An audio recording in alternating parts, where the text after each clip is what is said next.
Usapang history tayo tungkol sa pag-amyenda ng Konstitusyon ng Pilipinas.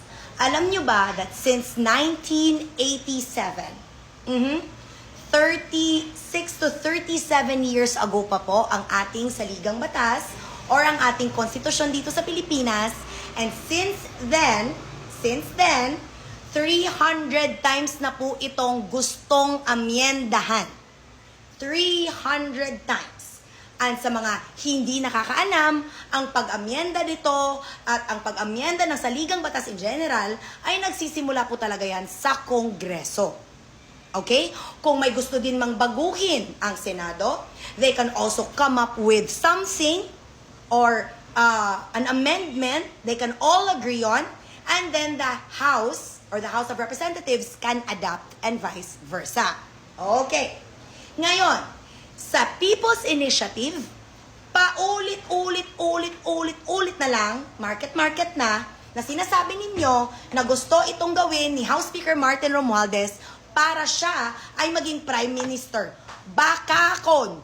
Hindi po totoo at mas lalong hindi totoo na nais itong sirain or i-harm ang Vice Presidency ni Ma'am Sara Duterte. Ang hindi ko maintindihan ay bakit ang Senado ayaw ipasa at gawin ang trabaho nila. Sa mga hindi po nakakaalam, last year pa lang po, nais na pong baguhin at iminungkahi na po ng paulit-ulit ni Senator Robin Padilla ang pag-amyenda sa pitong economic provisions ng ating saligang batas since 1987.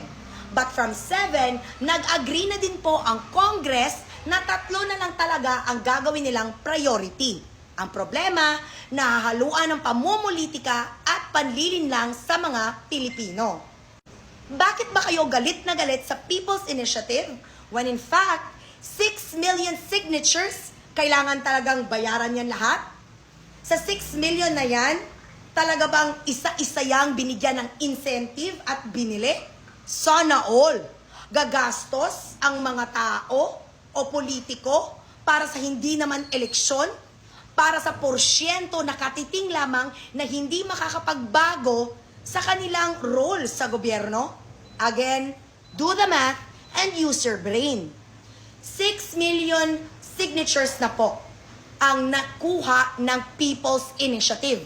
Sa mga hindi po nakakaalam, isang syudad lang po sa buong Pilipinas ang talaga pong galit na galit dito, at dito din po ang root ng paglilinlang kung saan binibrainwash ang mga tao na sinasabihang ang People's Initiative na ito ay para maging Prime Minister si Martin Romualdez. Asa mo na nga bikil tanan, besh? Okay? Now, it is suspended and I like it the way it is. Kasi sa totoo lang, I urge the Senate to do your job. Hindi ba alam ng mga Pilipino na kayo po talaga ang pinaka-negatron? Kaya yung bansa natin hindi umiiral ang pag-move forward dahil ayaw niyong tulungan ang Congress. Bakit pa kakailanganin ni Martin Romualdez maging Prime Minister when he is the only House Speaker in history that has the supermajority? When PRRD was President, siya mismo gusto na ng charter change. But paano nga naman yan kung gusto ng presidente pero mismo mga House Speakers sa time ni PRRD hindi nagawa ito? Bakit? Wala silang unity. Si Martin Romualdez lang bilang Speaker ang nakakuha nito. Now, naipasa na po ng Congress ang napakaraming mga House bills. But namamatay ito sa Senate. Bakit? Ang ayaw talaga ng pagbabago, ang mga senador na pulpol na nakaupok sa Senado na ayaw mabago ang kanilang pag-spoiled brat sa gobyerno. Hindi lahat kasi alam naman natin may mga senador akong mahal. Pero meron din ako mga senador na kinasusuklaman ko dahil sila tong nanlilin lang sa taong bayan. Okay? Ngayon, I urge the Senate to pass the 3 economic provisions that the House will adopt, mainly focusing on entertainment, education, and corporation ownership. 100% foreign ownership. Para naman, Lord, pumasok na rin ang pera dito sa Pilipinas, kesa naman mangutang tayo at gagamitin nyo naman ito, ang pangungutang natin, na paninira na naman kay PBBM. Paulit-ulit, market, kago, makigstorya, gigbogo. Uy! Okay? The truth here is, wala ng People's Initiative. Kayong mga liars, you think you got what you want? No. What you should be aiming for is the Senate doing their job. Because the reason why they don't want charter change is because the Senate does not want their status to change. Their term per senator is 6 years. Sa Congress, 3 years lang mapapalitan na sila whether they win or they lose. 'Di ba? Sa Senate kasi, 6 years yan. And even at the end of your 6 years or in your midterm, pwede ka pang mag-rerun para mas humaba.